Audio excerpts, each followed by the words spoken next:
فاكرة أول مرة دخلت ميتنج بالإنجليزي في شركة مالتي ناشونال.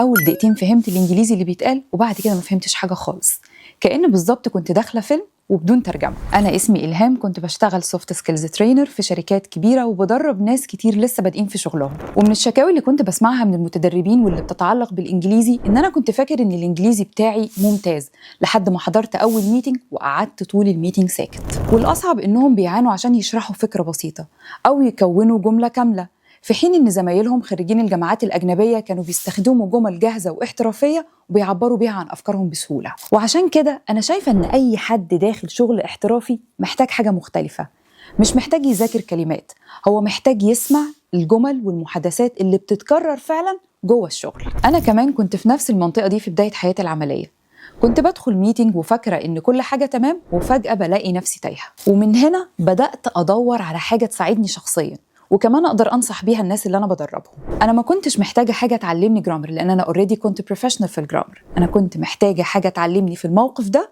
قولي كده. ولما شفت المسار التدريبي ده لتعليم البيزنس انجلش في الأول اترددت، بس بعد ما فتحت سيكشن الميتينجز حرفيا كان كنز بالنسبه لي.